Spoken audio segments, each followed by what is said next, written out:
Buongiorno ragazzi e bentornati sul canale Valoroso IT, il canale dedicato ai retrocomputer e all'elettronica vintage. Se vi interessano questi argomenti siete invitati a iscrivervi al canale e attivare la campanella delle notifiche. L'acquisto di oggi è un computer un po' meno vintage del solito, è un PC IBM 300GL, veniva venduto dal 97 al 2000 circa, ha un processore Pentium 2 a 400 MHz, addirittura 512 MB di RAM e 2 GB di hard disk. Il venditore ha già installato su Windows 2000, quindi facciamo prima l'unboxing di questo computer e poi lo proviamo, vediamo se funziona. Il pacco si presenta molto bene, si vede che il venditore ci ha dedicato del tempo e della cura. È di dimensioni generose, molto rigido, quindi secondo me non dovremmo avere problemi derivanti dal trasporto. Incrociamo le dita. Proviamo ad aprire il pacco, dai!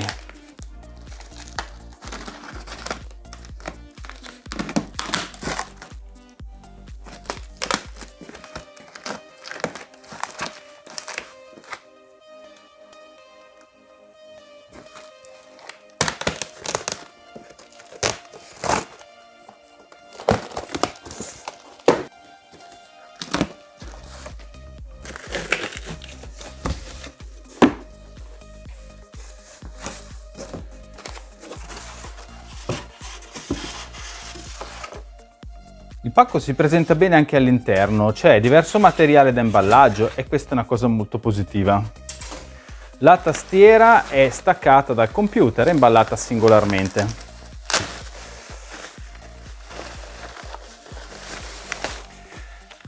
Questa tastiera non faceva parte del lotto iniziale acquistato su eBay, il venditore mi ha contattato successivamente e mi ha detto che ne aveva una disponibile. È un po' ingiallita, l'avevo già visto dalle foto che mi aveva mandato, però insomma ho deciso comunque di acquistarla.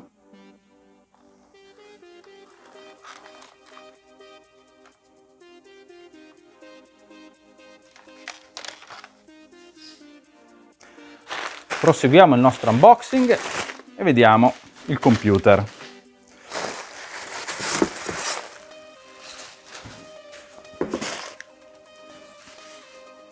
Si può vedere che il venditore ha protetto da tutti i lati il computer, quindi è veramente imballato molto bene. Come suggerisco sempre io, lasciare molto spazio tra il bordo del computer e il bordo della scatola, in modo che se anche la scatola dovesse prendere un urto laterale, ad esempio, non verrebbe trasmesso al computer, che quindi non si danneggerebbe. Sono abbastanza tranquillo. Adesso lo finiamo di disimballare e vediamo realmente com'è arrivato il computer.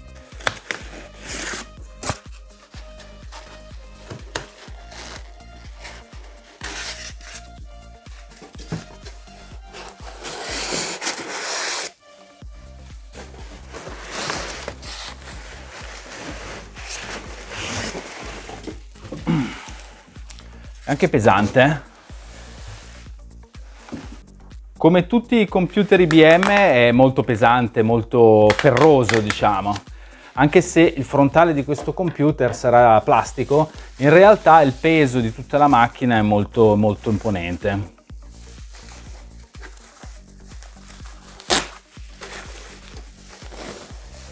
Eccolo.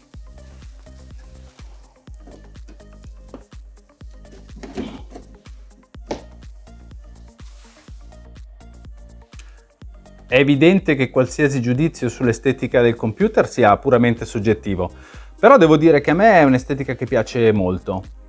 Sopra vediamo l'adesivo con su scritto Windows NT oppure Windows 98, il che significa che il Windows 2000 che ha installato il venditore evidentemente è un Windows successivo, non quello originale che doveva avere il computer.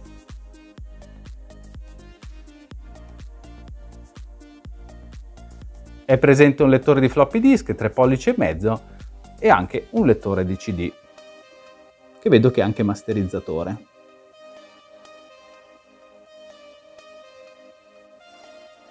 Nella parte posteriore il computer presenta delle porte che possiamo trovare quasi anche nei computer moderni, ad esempio la porta parallela per la stampante, le due porte USB, sicuramente non sono in versione 3 come adesso, due porte seriali, le porte PS2 per tastiere e mouse e un'uscita VGA per il monitor.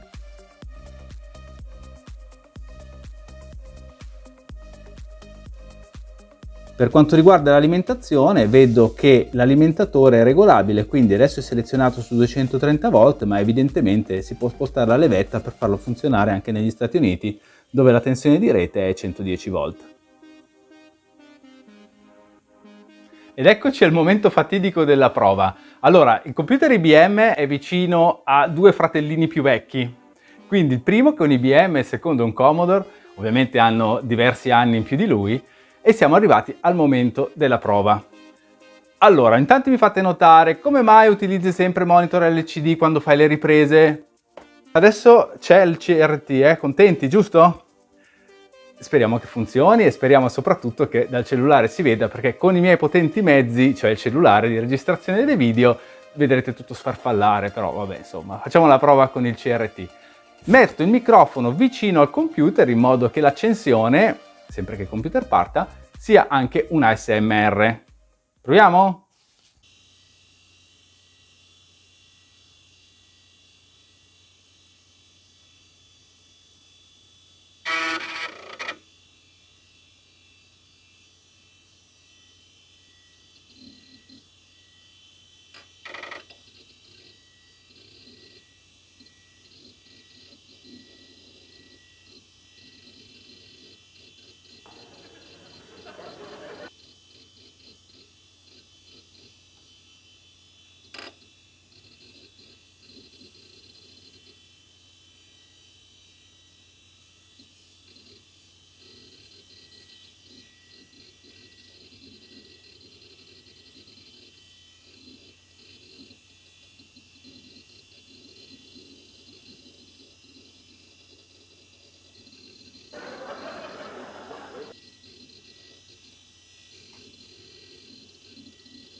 Ed eccolo, il computer è partito.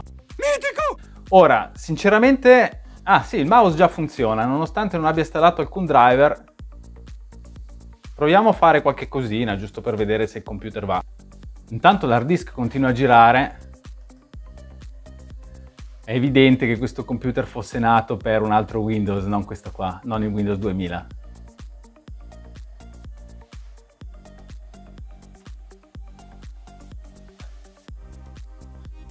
C'è anche il WordPad. Vediamo la tastiera. www.valoroso.it, che poi è il mio blog dove pubblico tutte le novità relative. Novità, ovviamente parliamo sempre di computer vintage, magari nuovi computer vintage che entrano nella mia collezione, le loro schede tecniche, eccetera. Dai, il computer sembra funzionare bene, il mouse funziona, la tastiera funziona, il computer si accende, il Windows si è caricato. Direi che per questo acquisto mi posso reputare soddisfatto. Ho acquistato questo computer IBM anche per pubblicare qualche contenuto in più. In genere su Instagram pubblico delle foto e dei video brevi degli altri computer, quindi dei Commodore, quando avvio un gioco, quando avvio un programmino. In questo caso posso anche espandere i contenuti con qualche programma o qualche gioco relativo al mondo IBM. IBM vintage ovviamente, perché stiamo parlando di un computer precedente all'anno 2000. Bene, spero che anche questo video vi sia piaciuto. Se avete trovato ispirazione o utilità in qualche cosa che ho detto in questo video, vi esorto a lasciarmi un like al video, di iscrivervi al canale se non l'avete già fatto, attivare la campanella delle notifiche e noi ci vediamo al prossimo video. Ciao ciao!